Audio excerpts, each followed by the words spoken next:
Hello friends, hello everyone. Standard 8th and subject English bridge course. Friends, in the today's video we are going to discuss about activity number 18 to activity number 24 of this week.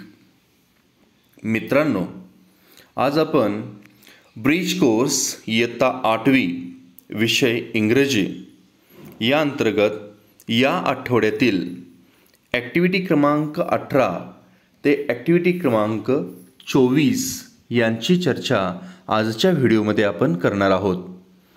मित्रांनो, दिनांक 19 जुलै ते 25 जुलै या दरम्यान तुम्ही यातील दररोज एक activity सोडवायची आहे. मागच्या आठवड्यामध्ये आपण या ब्रिज कोर्सची एक चाचणीसुद्धा यशस्वीरित्या पूर्ण केलेली आहे. So friends, pay attention on the screen. Activity number 18, standard 8th and subject English bridge course, learning outcomes, competency statements, learning outcomes number 28 and 32. Friends, तुम्ही आपल्या इयत्ता 8वीच्या पुस्तकातील इंग्रजी पुस्तकातील सुरुवातीच्या पानावरती लर्निंग आउटकम्स दिलेले आहेत. त्या सगळ्या वाचून पहा. त्यातीलच हे आउटकम्स आहेत. त्यांचे या ठिकाणी क्रमांक दिलेले आहेत. आजच्या या 18 नंबरच्या ॲक्टिव्हिटीमध्ये आपल्याला कोणती अध्ययन निष्पत्ती प्राप्त करायची आहे पहा. तर reads to seek information in print, notice board, sign boards in public places, newspaper, hoardings and takes notes of different types of communication such as a public notice, formal letter, informal letter, personal note, diary entry, essay, blog and reviews. ही गोष्ट आपल्याला साध्य करता आली पाहिजे आणि त्याकरिता आपण ही 18 नंबरची ॲक्टिव्हिटी सोडवत आहोत. लर्निंग आउटकम्स और कॉम्पिटन्सी स्टेटमेंट, क्षमता विधानं किंवा अध्ययन निष्पत्ती ज्या दिलेल्या आहेत त्या पहा. पुन्हा एकदा वाचतो मी. Reads to seek information in print, notice board, sign boards in public places, newspaper, hoardings and takes notes of different types of communications such as a public notice, formal letter, informal letter, personal note, diary entry, essay, blog, reviews. तुम्हाला ही जी माहिती असते वेगवेगळ्या माध्यमातून दिलेली असते. पण notice बोर्डवरची असेल, sign बोर्डवरची असेल, सार्वजनिक ठिकाणावरची असेल, वर्तमानपत्रातून आलेली, होर्डिंगवरती प्रदर्शित केलेली किंवा वेगवेगळ्या माध्यमातून सार्वजनिक ठिकाणची नोटीस, औपचारिक पत्र, अनौपचारिक पत्र, पर्सनल नोट, तुमच्या डायरीमध्ये केलेल्या नोंदी, एसे असेल, ब्लॉगवरती आलेली माहिती, ही सगळी समजणं आणि तयार करता येणं, या गोष्टी तुम्हाला अद्ययावत करायच्या आहेत. Instructions for teachers and parents facilitator काय दिलेले आहेत पहा. Make students read different notices around them, roadside symbols, notices on the school notice board, letters by various institutions to the school, newspaper and hoardings. Make them read carefully. Provide dictionary or encyclopedia wherever necessary for them to find out more about a particular topic or the meaning of view or meaning of new or different difficult words. And if not, teacher can himself provide more information or meaning of the new words to the students. विद्यार्थ्यांनी काय करायचं आहे तर रस्त्याच्या कडेला असलेले काही symbol असतील, सिम्बॉलिक काही साईन्स असतील किंवा कुठली नोटीस असतील, शाळेत आलेली काही पत्र वेगवेगळ्या संस्थांकडून आलेले असतील, वर्तमानपत्रातील होर्डिंगवरती दिलेली माहिती वाचणं, हे काळजीपूर्वक पाहणं आणि आपणाला जो शब्द त्यातील कळत नाही त्यासाठी आपण एकतर शब्दकोशाचा किंवा विश्वकोशाचा संदर्भ घेणं. तुम्ही डिक्शनरी रेफर करणं हे अधिक चांगलं आहे. ओके. विद्यार्थ्यांनी काय करायचं आहे ॲक्टिव्हिटीमध्ये? Read the material given by the teacher parents carefully.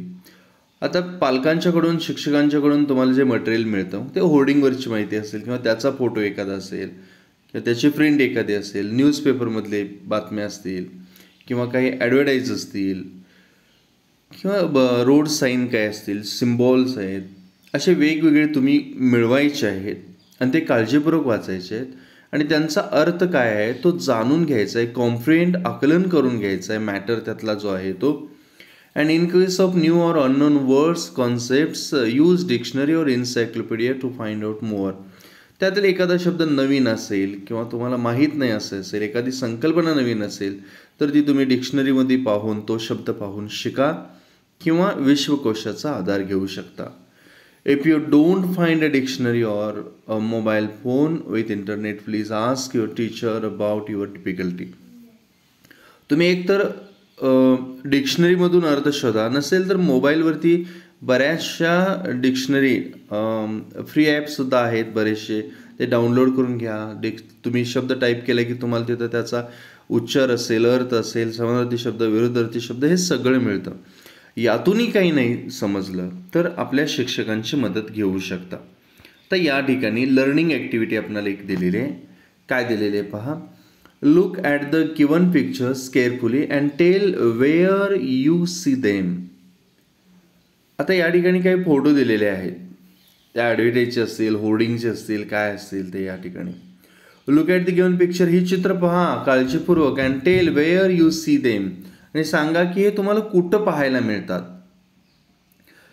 हे जे चित्र आहेत हे कुठं कुठं पाहायला मिळतात. एक पब्लिक नोटीस या ठिकाणी दिलेली आहे, तर ही पब्लिक नोटीस तुम्हाला कुठं पाहायला मिळते. The next meeting of city council will be at 7 PM in the basement of the elementary school. You must sign in by 6:30 PM to be allowed to attend. ही नोटीस कुठं आपल्याला public notice पाहायला मिळाली असेल. किंवा या ठिकाणची please be safe, do not stand, sit, climb or lean on fences. If you fall animals could eat you and that might make them sick. Thank you. आता ही नोटीस आपल्याला कुठं पाहायला मिळेल. किंवा या ठिकाणी होर्डिंग्स दिसतं आपल्याला, तर हे कुठं पाहायला मिळतं. त्यानंतर नेक्स्ट पहा. Hero Electric charged up offer, two व्हीलरची ऑफर आहे, ही कुठं पाहायला मिळते. त्यानंतर पब्लिक नोटीस पुन्हा एक आपल्याला या ठिकाणी दिसते. त्यानंतर इथे एक दिसतं बघा, keep safe distance, please keep safe distance, thank you. हे आपल्याला कुठं पाहायला मिळेल. अशा विविध वेगवेगळ्या प्रकारच्या या सूचना द टाइम्स ऑफ इंडिया एक पेपर इथं दिलेला आहे.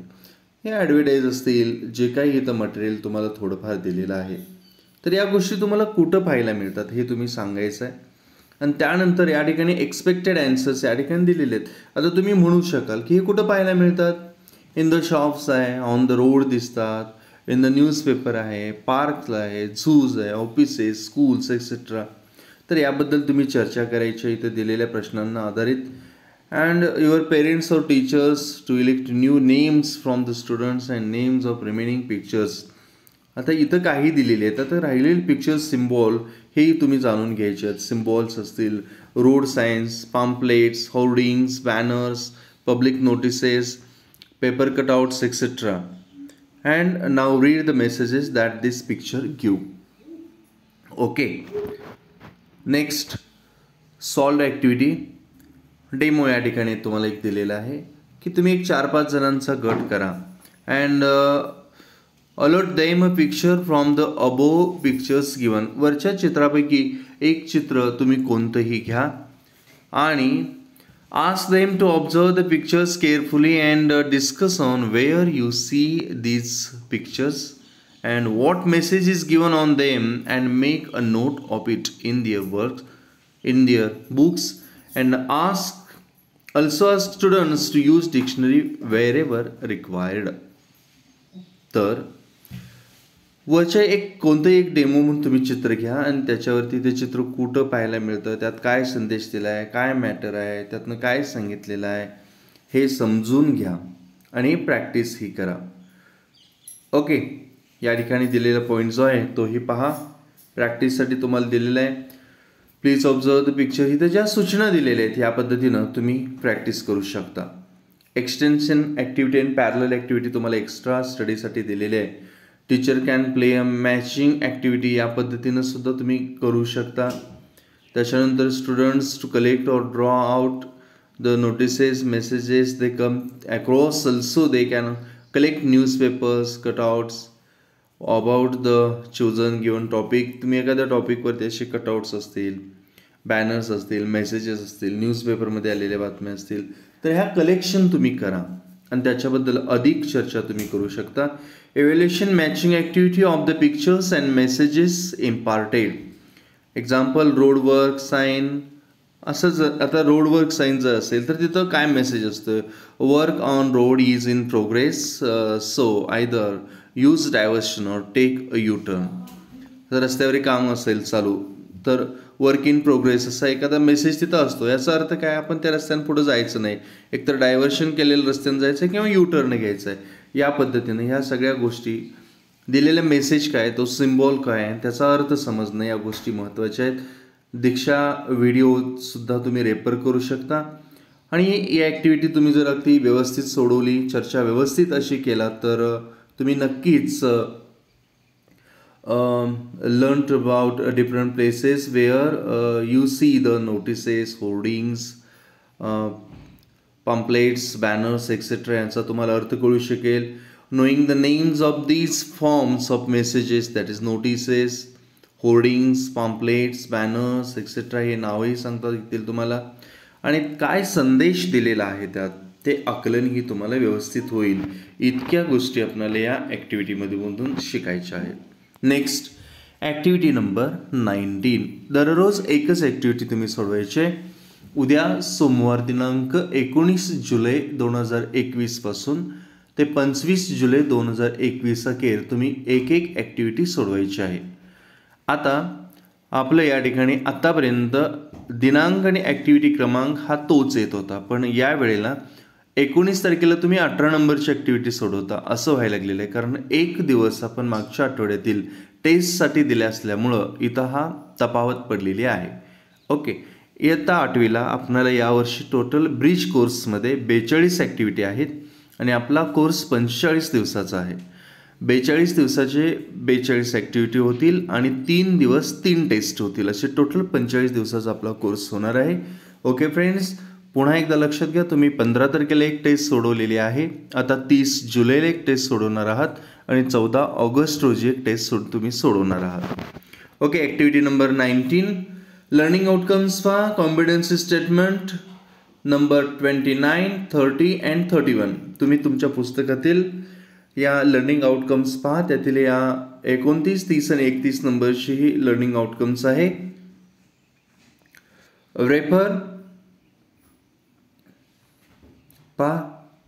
रेफर करा तुम्ही पुस्तकातील दिलेल्या ॲक्टिव्हिटी. ओके,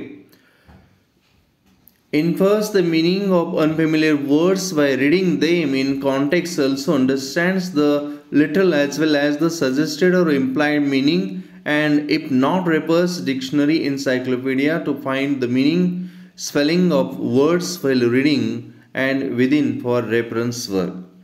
तुम्ही जे काही वाचता पाहता तर त्यातील अपरिचित तुम्हाला वाटणारे जे शब्द आहेत, नवीन शब्द आहेत, त्यांचा नेमका अर्थ कळला पाहिजे, शब्दशाही अर्थ कळू द्या आणि त्या वाक्यात तो शब्द कोणत्या अर्थानं आलेला आहे हेही समजणं गरजेचं आहे. यासाठी सुद्धा तुम्ही डिक्शनरीचा वगैरे उपयोग करू शकता, आधार घेऊ शकता. इन्स्ट्रक्शन्स फॉर टीचर्स दिलेले आहेत. या ठिकाणी पहा की तुमचे पॅरेंट्स किंवा टीचर्स, आता तुमचे पॅरेंट्सजवळ तुम्ही आहात तर तुमचे पॅरेंट्स तुम्हाला काय काय प्रोव्हाइड करतील, तर more opportunity to read unseen passages. आता या ठिकाणी अनसेन पॅसेज तुम्हीहून सुद्धा भरपूर मिळवू शकता. एक अपठित किंवा तुम्ही आत्तापर्यंत वाचलेलं नाही असा इंग्रजी भाषेतील कोणताही एक पॅरेग्राफ तुम्ही घेऊन वाचू शकता. ओके, आणि तो काय करायचा आहे पहा, तो घ्यायचा आहे. त्याच्यानंतर त्याच्यातील authentic dictionaries and teach them how to search, read and use the dictionary.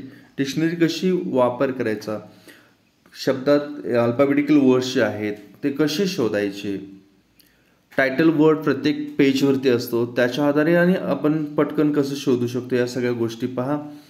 A possible provide a cellphone with internet connection to the students. Dictionary असेल तर ठीक, नसेल तर तुम्हाला पालक सेलफोन पुरवतील की जेणेकरून तुम्ही एकतर डिक्शनरी डाउनलोड केलेलं असेल किंवा डायरेक्ट इंटरनेटचा वापर करून डायरेक्ट तुम्ही शब्दांचे अर्थ उपयोग पाहू शकता. Explain what is note taking, noting to students and how it help students in remembering the most important points from the context. त्या कॉन्टेक्स्टमधील अतिशय महत्त्वाचे पॉईंट विद्यार्थ्यांनी लक्षात ठेवणं महत्त्वाचं आहे, नेमका आशय लक्षात येणं महत्त्वाचं आहे. विद्यार्थ्यांना तुम्ही आता काय करायचं आहे पहा, ही ॲक्टिव्हिटी सोडवत असताना make notes of important points, incidence, events from the text, also underline the unfamiliar words. तो परिच्छेद वाचत असताना की जो अनसीन आहे हे वाचत असताना तुम्हाला नवीन वाटणाऱ्या शब्दांना अंडरलाईन करा, त्यांचा अर्थ डिक्शनरीमध्ये पहा आणि समजून घ्या. त्याचबरोबर महत्त्वाचे पॉईंट जे आहेत त्यांना पॉईंट आउट करा. Try to relate the meaning of the underlined word with reference to the context and then locate the word in a dictionary and look for the pronunciation and the use of that word in the sentence. त्याचा उच्चार हे पहा. या ठिकाणी learning activity तुम्हाला या ठिकाणी एक दिलेली आहे. Teacher divide the class in groups minimum 3 to 4 students in group and ask them to read the unseen passages, provide one passage for each group. 3-4 विद्यार्थ्यांचे मिळून असे गट केले जातील आणि प्रत्येक गटाला एक अनसीन पॅसेज दिला जाईल. या ठिकाणी एक उदाहरण आहे. हा पॅसेज तुम्ही एक डेमो म्हणून सुद्धा पाहू शकता. हा पॅसेज वाचा आणि वाचून झाल्यानंतर हा जो काही दिलेला पॅसेज हा कशावरती आहे तर एक डॉग पपीवरती आहे की कुत्र्याचं पिलू हे तुम्ही म्हणजे का पाळत असता, कशासाठी असतं. मोठं आणि लहान पपी याच्यात फरक आहे. तर तुम्ही लहान पपीला खूप काही सवयी लावू शकता, तसं मोठ्या आणलेल्या कुत्र्याला तुम्ही सगळ्या डॉगला त्या सवयी लावू शकता असं नाही. हा एक बेनिफिट आहे.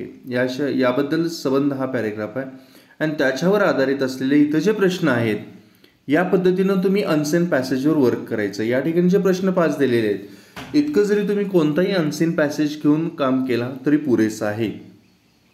काय वर्क करायचं आहे, तुम्ही एखादा पॅसेज वाचला, तो पॅसेज वाचल्यानंतर make a list of all the new unfamiliar words from the passage and make a note of it, underline it. नवनवीन शब्द तुम्हाला वाटणारे जे आहेत ते शोधून काढणं, त्यांना अंडरलाईन करणं. And in groups read the context of the underlined word and try to guess the meaning of the new word. त्या कॉन्टेक्स्टमध्ये त्या ओळीमध्ये आलेला जो शब्द आहे त्याच्या मागचे पुढचे संदर्भ घेऊन त्या शब्दाचा नेमका काय अर्थ असेल हे सुद्धा तुम्हाला गेस करता यावं. तुम्ही डिक्शनरीचा अवलंब करणारच आहात, पण तरीही गेसिंग तुमचं खूप महत्त्वाचं आहे. अँड मिनिंग डिक्शनरीत तुम्ही पहा. After knowing the meaning of word try to use it in your own words. आणि एकदा का त्या नवीन शब्दाचा तुम्ही अर्थ पाहिला तर तुमच्या स्वतःच्या भाषेत तुम्ही त्या शब्दाचा वाक्यात उपयोग करून घ्या. And follow the same procedure for the remaining words. असंच तुम्ही जितके तुम्हाला नवीन शब्द मिळाले ते तुम्ही अशा पद्धतीनं शिका. शिकलेले आपल्या वडीलधाऱ्या मंडळींना सांगा, मित्रांना सांगा, ओके. आणि त्याचा मॅक्झिमम वापर डेली रुटीनमध्ये सुद्धा तुम्ही करू शकता. एक फॉर एक्झाम्पल या ठिकाणी घेतलेलं आहे. पाऊंड हा शब्द घेतलेला आहे या ठिकाणी, वरच्या पॅसेजमधीलच आहे. एक अनफेमिलियर असे बरेचसे शब्द येणार आहेत. एक फॉर एक्झाम्पल म्हणून पाऊंड हा शब्द घेतलेला आहे. When most people go to the pound to get a dog. आता पाऊंडचा अर्थ जर आपण पाहिला तर या पॅसेजमध्ये कोणत्या अर्थानं आलेलं आहे. आपण जर डिक्शनरीमध्ये पाहिलं तर पाऊंडची मिनिंग एवढे आपल्याला 3 डिफरंट येतात. The pound is a unit of money which is used in the UK. It is represented by the symbol pound. Pound हा जो आहे ते एक चलन म्हणून UK मध्ये वापरले गेलेलं आहे. A pound is a unit of a weight used mainly in Britain, America and other countries where English is spoken. वजन म्हणून सुद्धा वजन म्हणून पाऊंडचा उल्लेख आहे. आणि तिसरा पाऊंड जो आहे आता तो अर्थ आपल्याला या ठिकाणी पॅसेजमध्ये आहे.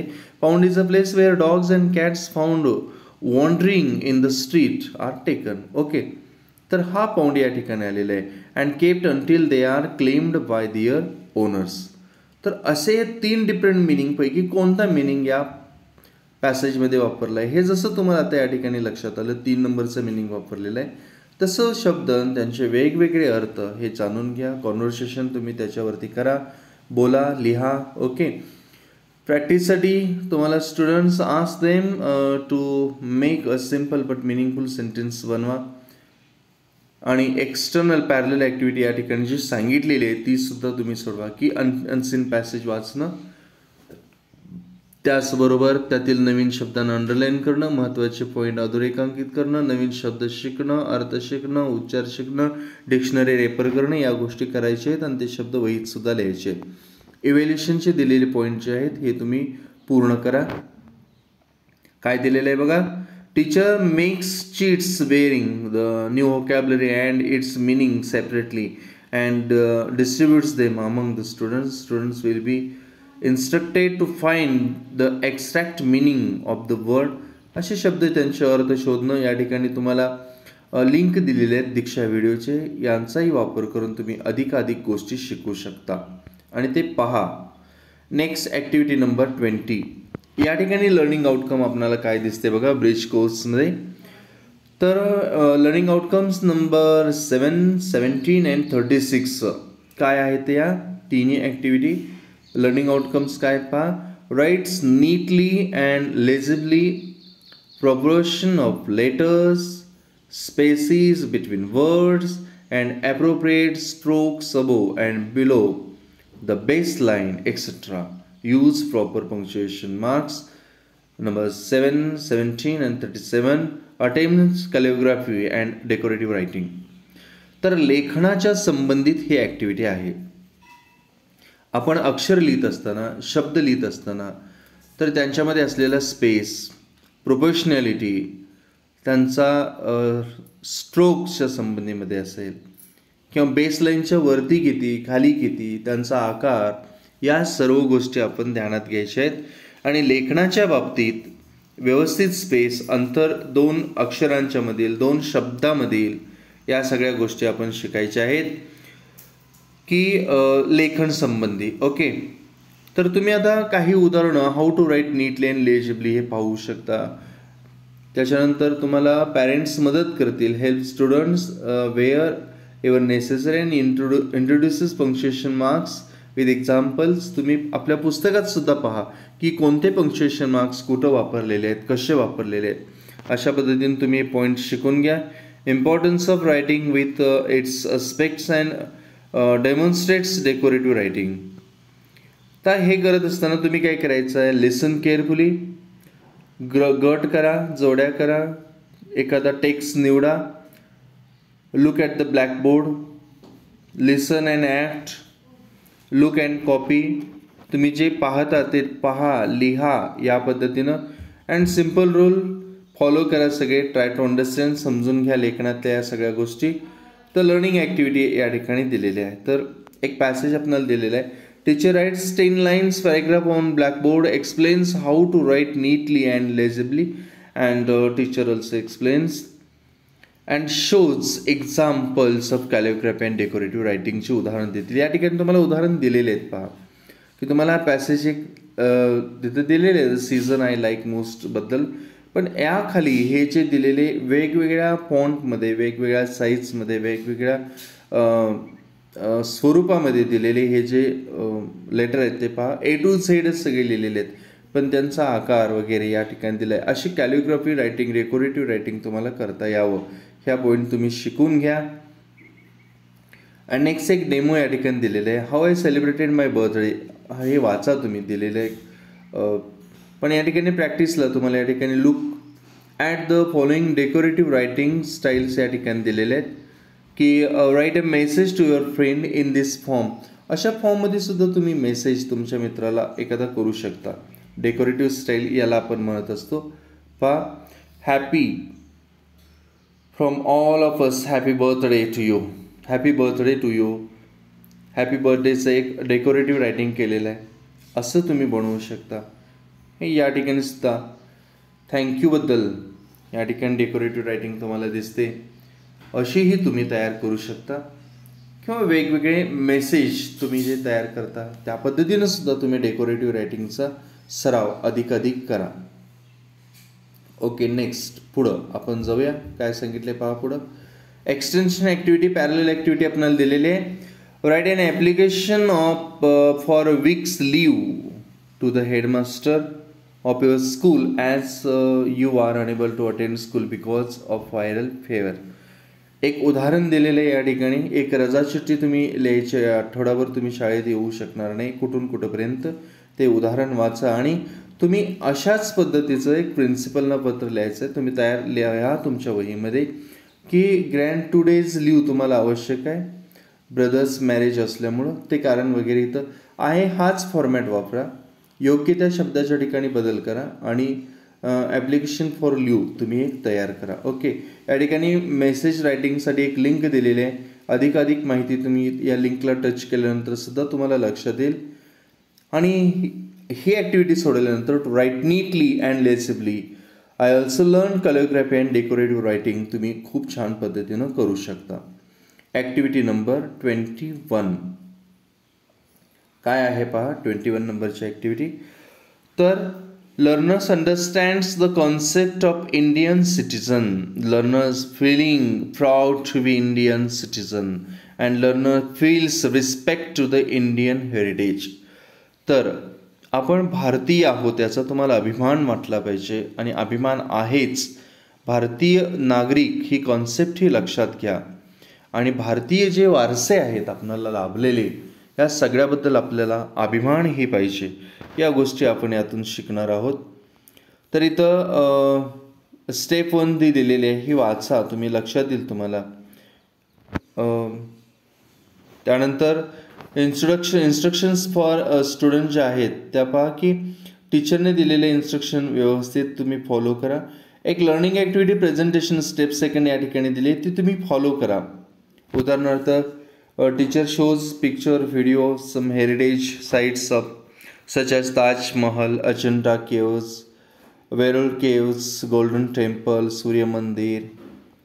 ओके, याबद्दल रेड फोर्ट वगैरे असे जे समृद्ध वारसे भारताला मिळालेले आहेत ते पहा. इलेक्ट इन्फॉर्मेशन स्टुडंट्स अबाउट पिक्चर्सबद्दल तुम्ही गोळा करायचे आहेत, डिवाइड ग्रुपमध्ये करून काम करायचं आहे. एक रँडमली यातले येईल ते चित्र घेऊन त्याच्याबद्दलची माहिती लिहायची आहे. या पद्धतीने तुम्ही ही ॲक्टिव्हिटी पूर्ण करा. आणि प्रेझेंट ग्रुपमधील एक जण येऊन प्रेझेंट पुढं करेल असंही सांगितलेलं आहे. अशी भरपूर माहिती तुम्हाला सपोर्ट असं भरपूर माहिती भारतीय ही काही पॉईंट दिलेले आहेत पण असे तुम्हाला भरपूर मिळू शकतात. This will prove how Indian heritage is rich and how India is progressing so the students will feel proud to be as Indian. आपण भारतीय आहोत आणि किती समृद्ध वारसा आपल्या भारतीयांना लाभलेला आहे आपल्या पूर्वजांच्याकडून हेही लक्षात येईल. फक्त हेरिटेज साईट आहेत ते आहेत, पण ज्या काही गोष्टी आहेत इतरसुद्धा की जे शोध जगात अगोदर माहीत नव्हते ते भारतीयांनी लावलेले होते. असा सर्व समृद्ध वारसा आपल्याला आहे याचाही अभिमान वाटेल. Teacher give a demo how to practice the activity या ठिकाणी दिलेले. या पद्धतीनं तुम्ही एक तयार करा. पॅरलल ॲक्टिव्हिटी सोडवा. टीचर्स ॲक्टिव्हिटी या ठिकाणी इव्हॅल्युएशनला दिले. Teacher divide the class into 2 groups by 1 and 2 method. एक जण 2 म्हणेल, एक जण म्हणलेली एका गटात, 2 म्हणलेली दुसऱ्या गटात. या पद्धतीनं ही ॲक्टिव्हिटी दिलेली सोडवायची आहे. तुम्हाला दीक्षा कोडही दिलेला आहे आणि हे ॲक्टिव्हिटी सोडवल्यानंतर तुमच्या लक्षात येईल की कितीतरी we are living in different states speaking different languages then also we all are one as an Indian citizen. Due to our rich heritage students will proud about Indian citizen. ह्या ज्या ॲक्टिव्हिटीवर दिलेल्या आहेत त्या सोडवा तुम्ही सगळ्या. की एक दिलेली ॲक्टिव्हिटी अशी आहे की तुमचे जे ग्रुप तयार होणार आहेत तिथं हेरिटेजबद्दलचीच सगळी तुमची चर्चा होणार आहे. ओके, आणि किती वेगवेगळ्या भाषा, वेगवेगळे प्रांत, वेगवेगळे राहणीमान, लोकजीवन वेगवेगळं संबंध भारतामध्ये काश्मीर ते कन्याकुमारीपर्यंत आहे, पण तरी आपण एक भारतीय आहोत हा एकसंघपणा तुम्हाला यातून शिकायला पाहायला मिळेल. Next activity number 22. Reviews and if necessary corrects his or her own work as a matter of habit.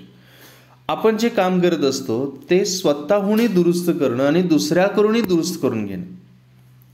लक्षात घ्या, आपण जे काम करतो त्यातील त्रुटी स्वतः शोधणं, स्वतःच्या त्रुटी कळल्या पाहिजेत, त्यात सुधारणा करणं किंवा दुसऱ्याकडून त्या आपणाला सांगितल्यानंतर आपणही त्यामध्ये सुधारणा करणं, या गोष्टी आपण पाहिजे आहेत. रिव्ह्यू करता आलं पाहिजे. If necessary corrects his work or her own works as a matter of habit. या ठिकाणी टीचर्स अँड फॅसिलिटीसाठी इन्स्ट्रक्शन आहेत, या पद्धतीने तुमचे पालक तुमच्याकडूनही करून घेतील. Elect the answers of the following questions from student. How do you prepare yourself for school? आता याचं उत्तर तुम्ही इथं इन्स्ट्रक्शन तुम्ही खाली द्याल उत्तर की बाथिंग, मेकअप या गोष्टी तुम्ही सगळ्या सांगाल. Make a list of things which you use to prepare your self to school. Comb असेल, clothes, mirror, makeup, bow, your bag, tiffin, या सगळ्या गोष्टी तुम्ही सांगत असाल. शाळेला जाताना तुम्ही कसं तयार होता वगैरे, तर ह्या गोष्टी लक्षात घ्या. Do you use mirror for your preparation? How mirror helps you? Will you like to operate your self or should be done by others? Yes, mirror help us to prepare our self and also we will like to update our self. स्वतःहूनच update आपण प्रत्येक वेळी अद्ययावत राहणं, ह्या गोष्टी महत्त्वाच्या आहेत. तर जसं आपण शाळेला जाताना अपडेट असतो, व्यवस्थित टापटीपपणा जातो, तशा सगळ्या गोष्टी ते आपण टापटीप पाहिजे. यासाठी 1-2 या मेथडप्रमाणेच 2 ग्रुप आपण करणार आणि एक teacher a lots 2 topics for 2 groups for the discussion as you correct your self and you correct your self by others. या 2 गोष्टी तुम्ही स्वतःमध्ये सुधारणा घडवून आणता, स्वतःला दुरुस्त करता किंवा दुसऱ्यांच्याकडून दुरुस्त केलं जातं. या 2 गोष्टी discuss in groups and make a list of merits and demerits and also 2 students will present before class. One will present merits and another will present demerits. फायदे तोटे असे सांगायचे. या तर सगळ्या गोष्टी करतात आणि तुम्हाला स्वतःलाच या सगळ्या कराव्या लागणार आहेत.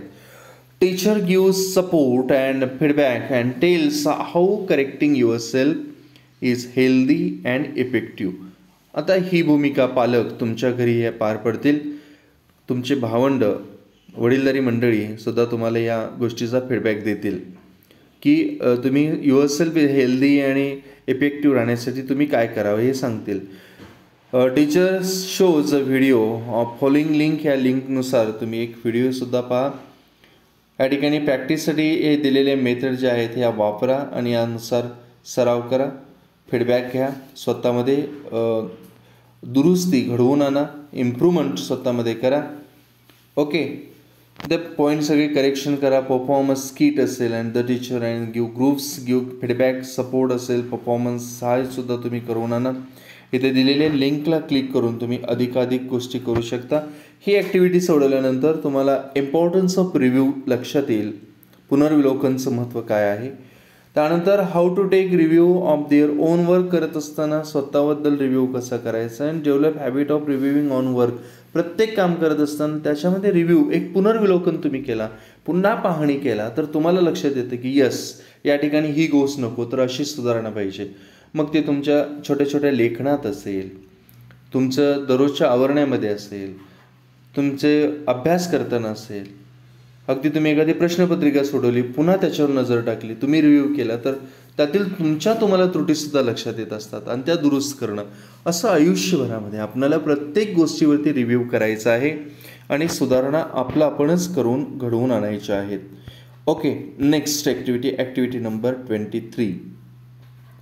काय ॲक्टिव्हिटी आहे पहा की नंबर 7, 17 अँड 41 हे लर्निंग आउटकम्स आहेत. या ठिकाणी writes, prepares greeting cards on various occasions. आपण या अगोदरच्या ॲक्टिव्हिटीमध्ये कॅलिओग्राफी लेटर कसे पाहिजे तो तुम्ही सराव करणारच आहात. आणि आता या ठिकाणी आपण लिहायचे आहेत किंवा तयार करायचे आहेत, ग्रीटिंग कार्ड तयार करायचे आहेत ऑन व्हेरियस ओकेजन्स. मग दिवाळीच्या शुभेच्छा देण्यासाठी असतील, वेगवेगळ्या सणांच्या शुभेच्छा देण्यासाठी असतील, वाढदिवसाचे, मकर संक्रांतीच्या, अशा शुभेच्छा वेगवेगळ्या कारणासाठी देताना तुम्ही जे ग्रीटिंग कार्ड वापरता तुम्ही तयार करायचे आहेत. तर यासाठी तुम्ही काय करा, तर इथं दिलेल्या या स्टेप्स फॉलो करा की तुम्ही बरेचसे ग्रीटिंग कार्ड पहा, त्यांचा फॉर्मॅट पहा, त्याच्यावर काय माहिती लिहिलेली असते, कशी लिहिलेली असते, काय टाईप केलेलं असतं, असे बरेचसे ग्रीटिंग कार्डचं पहिल्यांदा निरीक्षण करा आणि कशा कशा पद्धतीने लिहिलेले आहेत. As students to watch carefully, give instructions to the discussion on given topic, demo preparing one greeting card, motivate students to prepare greeting card. हे पालक तुमचे करतीलच, पण तुम्ही काय करायचं आहे, फॉर्म ग्रुप करा. Do discussion on given topic, work in pair or group, listen carefully, see demo, follow steps and do complete task.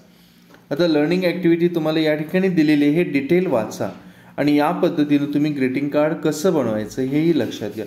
एक पॉईंट नंबर 1 मी या ठिकाणी वाचून तुम्हाला सांगतो. या पद्धतीने लर्निंग ॲक्टिव्हिटी तुम्ही करायची आहे, ही ॲक्टिव्हिटी शिकायची आहे. Teacher places a variety of greeting cards out for children to view during group time. Invite children to share what they know about greeting cards and discuss how the cards are similar and how they differ. Look at the layout of a greeting card. What is on the first page of the card? What is usually found on the inside of the card? On the back of the cards. Read the different card messages to children.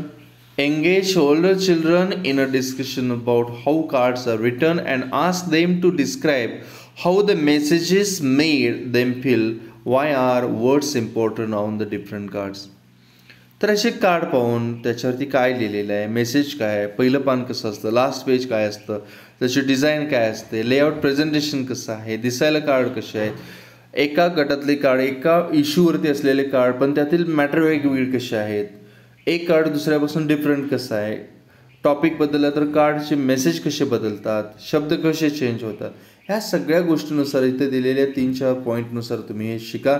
आणि तुम्ही या ठिकाणी जसे एक उदाहरण या ठिकाणी happy दिवाळीचे एक कार्ड या ठिकाणी बनवलेलं आहे, असे तुम्ही कार्ड्स तयार करायचे आहेत. त्या सणाचे पॉईंट घेऊन त्या सणाचे बद्दलचे सिम्बॉल्स वगैरे वापरून तुम्ही सुद्धा असे कार्ड तयार करू शकता. ओके फ्रेंड्स, या ठिकाणी डेमो दिलेला आहे. यानुसार Diwali handmade card for kids या ठिकाणी दिले, तुम्ही असे बनवा. दिवाळीचे बनवू शकता, मकर संक्रांतीचे बनवा, वेगवेगळ्या सणाबद्दलचे बनवा. आणि तर कसे बनवायचे काय हे तर सगळं सांगितलेलं आहे. रॉ मटेरियल त्याला काय लागणार, साहित्य काय लागणार, हे सगळं दिलेलं आहे. यानुसार वाचून तुम्ही लिंकचा सुद्धा उपयोग करा. या ठिकाणी दिलेली दीक्षा लिंक, पॅरलल एक्सटेन्शन ॲक्टिव्हिटी या ठिकाणी दिले पहा. इथे एक कार्ड फ्रेंडशिप डेचं एक कार्ड या ठिकाणी केलेलं आहे. तुम्ही असं तयार करू शकता. त्या अनुषंगाने वेगवेगळे सिम्बॉल्स वापरू शकता आणि असे सुंदर सुंदर कार्ड तुम्हीही तयार करायचे आहेत वेगवेगळ्या ऑकेजन संबंधी. दीक्षा व्हिडिओ या ठिकाणी दिलेला आहे तुम्हाला सपोर्टसाठी.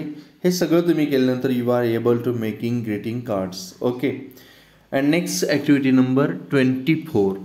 या आठवड्यातील येत्या आठवड्यातील ही ॲक्टिव्हिटी आपण आणखी एक ॲक्टिव्हिटी नंबर 24. आजच्या व्हिडिओमध्ये आपण ॲक्टिव्हिटी नंबर 18 to 24 इथंपर्यंतची चर्चा केलेली आहे. दररोज एक ॲक्टिव्हिटी तुम्ही सोडवायची आहे. ब्रिज कोर्स बुकमधील आता लर्निंग आउटकम्स कॉम्पिटन्सी ऑफ 24 ॲक्टिव्हिटीची काय पहा. 7:17 and 39 and 7:17, 40. Writes as directed. One word answers. Choosing only one correct option. Writing in complete sentence. Writing on no fewer or no more lines than expected, etc. And fill forms by writing in appropriate boxes, columns, spaces. लेखन करायचं आहे. तुम्हाला या गोष्टी लक्षात द्याव्यात की जी सूचना दिलेली आहे त्यानुसारच आपण लिहायचं आहे. एका शब्दात उत्तर द्या तर एका शब्दातच द्यायचं आहे. योग्य तो पर्याय निवडा तर योग्य तो पर्याय निवडता आला पाहिजे. वाक्य पूर्ण करून लिहायला सांगितलं तर तेवढंच लिहिता आलं पाहिजे. अधिक जास्तही लिहायचं नाही, कमीही लिहायचं नाही. जेवढे काही सूचना आहेत, किती अपेक्षित आहे त्यानुसारच लिहायचं आहे. त्याबरोबर योग्य त्या बॉक्समध्ये असेल, कॉलममध्ये असेल, जी जागा दिलेली आहे तिथं लिहायचं असेल, हे नेमक्या गोष्टी कळाव्यात. ओके, आता काही उदाहरण आपण पुढं पाहूया म्हणजे तुमच्या लक्षात येईल की कसं लेखन आवश्यक आहे. त्या गोष्टीची ॲक्टिव्हिटी आपण या ठिकाणी पाहतोय. Instructions for teachers and parents facilitator पहा. Children to read passages, make group pairs, Ask them to discuss in group pair, students to solve questions, and teacher or parents guide students where necessary. Instructions for students आहेत, read given passage, do pair, group discussion, answer all given questions, match the pairs, fill in the blanks, ask your doubts. गटात काम करा किंवा दोघांच्या जोड्या करून काम करा, प्रश्नांची उत्तरं द्या. तुम्ही पेयर्स जोड मॅच करायचे आहेत, रिकाम्या जागा भरायचे आहेत, काय शंका असेल तर विचारू शकता. एक पॅरेग्राफ तुम्हाला या ठिकाणी दिलेला आहे, हा पॅसेज वाचायचा आहे. अँड चूज करेक्ट आन्सर्स, आणि योग्य ती नेमकी करेक्ट आन्सर्स तुम्ही शोधायचे आहेत. ओके, हा पॅसेज वाचून झाल्यानंतर तुम्ही हा पॅसेज वाचा पहिला. Our ancestors had great difficulty in getting books. Now our difficulty is what to read. खरंच आहे, आपल्या पूर्वजांना एक अडचण होती की पुस्तकं कशी मिळवायची, आणि आता आपली डिफिकल्टी काय वाचायचं. कारण माहितीचा विस्फोट प्रस्फोट झालेला आहे, ज्ञानाचा प्रस्फोट झालेला आहे, आणि नेमकं काय वाचावं हे आता बऱ्याच जणांना लक्षात येत नाही. आणि पूर्वीच्या काळी पुस्तकच मिळत नव्हती, आणि आता इतकं पुस्तक आणि इतकं माध्यमं झाली आहेत वाचनाची की नेमकं काय वाचावं हे कळत नाही. याबद्दल दर्शवणारा हा परिच्छेद आहे.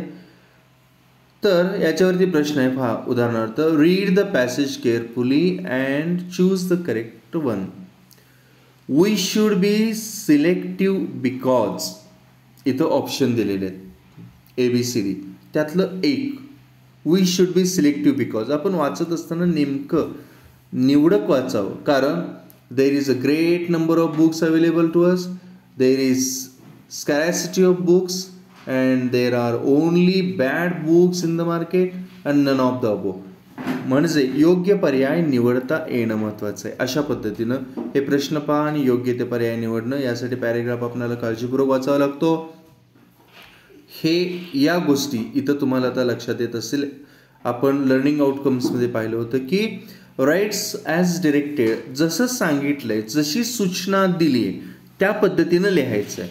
मग वन वर्ड असेल answer, choosing only one correct option असेल. आता आपण पाहिलं होतं choosing only one correct options आहे. मग रायटिंग इन कम्प्लीट सेंटेन्समध्ये असेल, ट्रू ऑफ फॉल्समध्ये स्वरूपात असेल, किंवा रिकाम्या जागा भरा असेल, दिलेले कॉलममध्ये असेल, दिलेले जागेमध्ये असेल. या पद्धतीनं तुम्हाला हे नेमकं लिहिता यावं, कारण यासाठी आकलन पूर्ण तुमचं झाल्याशिवाय तुम्ही लिहू शकत नाही. ओके, पुढं यासाठी तुम्ही व्यवस्थित तो पॅरेग्राफ दिलेला वाचणं अत्यंत गरजेचं आहे. पुढचं त्यामध्ये सॉल्व ॲक्टिव्हिटी तुम्हाला दिलेली आहे की teacher presents a demo on how to solve questions. एक डेमो तुम्हाला देतील, सांगतील, पालकसुद्धा तुम्हाला हे सांगतील की वन वर्ड आन्सर कसं शोधून लिहायचं, choosing only one correct option कसा शोधायचा, रायटिंग इन कम्प्लीट सेंटेन्स पूर्ण वाक्यात लिहिणं, रायटिंग नो फ्युअर और मोर लाईन्स दॅन एक्सपेक्टेड. जेवढं काही अपेक्षित आहे त्या अपेक्षेपेक्षा जास्त किंवा कमी असं काहीच करायचं नाही. What colour is the sky, what colour is the sky, blue, इतकंच अपेक्षित आहे. या पद्धतीनं प्रॅक्टिस तुम्हाला look at the picture and complete activity या ठिकाणी दिलेली आहे. या ठिकाणी दिलेलं चित्र पहा आणि ही ॲक्टिव्हिटी पूर्ण करा असं सांगितलेलं आहे. तर तुम्हाला आता हे चित्र दिसत आहे, ॲन्सर इन वन वर्ड लिहायचं आहे. ओके, तर चित्र तुम्हाला दिसतंय त्या ठिकाणी. तर what gives us heat and light, त्या चित्रातील हीट अँड लाईट आपल्याला कोण देतं, तर सन, द सन, एवढंच उत्तर अपेक्षित आहे. असं दिलेलं चित्र आणि त्याच्यावर आधारित असलेले जे प्रश्न आहेत, हे प्रश्न आहेत हे आपल्याला सोडवायचं आहे. Okay, fill in the blanks with the given words. या ठिकाणी आपल्याला पुढचं एक चित्र आहे आणि या ठिकाणी हे शब्द दिलेले आहेत आणि ते योग्य त्या ठिकाणी भरून पूर्ण करायचे. During the day is dot dot in colour. वर आपल्याला कंसात दिलेले शब्द, ॲक्च्युली स्क्वेअरमध्ये दिलेले जे शब्द आहेत त्यातील योग्य ते वापरून पूर्ण करायचे आहेत. अशा पद्धतीनं सुद्धा आपण ॲक्टिव्हिटी ज्या आहेत ह्या नेमक्या सोडवता आल्या पाहिजेत. पॅरलल ॲक्टिव्हिटी तुम्हाला या ठिकाणी बऱ्याच दिलेल्या आहेत, या पद्धतीनं तुम्ही सोडवू शकता. Read the following passage and answer the questions given below. Read and learn. Okay, हे दिलेला प्रश्न आणि त्याच्यावरती दिलेलं उत्तर. अ स्वॅम ऑफ कशाचं असतं, बीज, फिश, पेंटर, शिप्स, तर बीचचं स्वॅम असतं. या पद्धतीने दिलेले हे जे ॲक्टिव्हिटी आहेत ह्याही तुम्ही पहा. ओके, उत्तरेही तुम्हाला इथं ऑलरेडी दिलेले आहेत.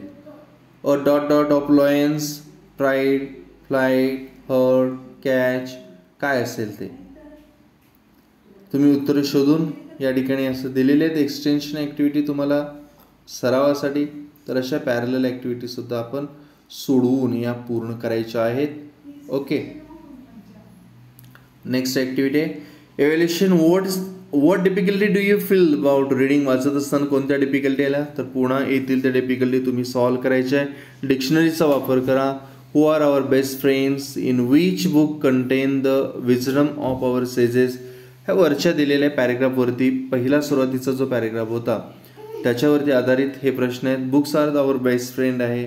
सेजेस ऋषीमुनींच्या संबंधी, विजडम त्यांनी त्या काळात दिलेलं शहाणपण, या सगळ्या गोष्टी शिकवण त्यांची या पॅरेग्राफमध्ये आहे, त्यावर आधारित तुम्ही हे लिहू शकता. इथे दिलेली जी लिंक आहे दीक्षाची ही सुद्धा तुम्ही वापरा, तुम्हाला अधिक माहिती यातून मिळू शकेल. आणि संबंधित ही 24 नंबरची ॲक्टिव्हिटी सोडवल्यानंतर you are able to or you are learn today I learn books our best friends, या गोष्टी आपल्याला लक्षात येतील. Okay friends, in this way all of you must complete this week's activities of bridge course and solve each and every activity on particular day. या विशिष्ट दिवशी प्रत्येक एक ॲक्टिव्हिटी तुम्ही सोडवत चला. आणि या सप्ताहातील येणाऱ्या सप्ताहातील ॲक्टिव्हिटींची आपण ॲक्टिव्हिटी नंबर 18 to 24ची चर्चा या व्हिडिओमध्ये केलेली आहे. दररोज एकच ॲक्टिव्हिटी, एकच व्हिडिओ, या व्हिडिओमधील एक ॲक्टिव्हिटी पहा आणि ती एकच दररोज सोडवा. या पद्धतीनं तुम्ही सराव करा. तुमच्या घरातले पालकांची मदत घ्या, भावंडांची मदत घ्या. Okay friends, thank you very much for watching this video. Thank you.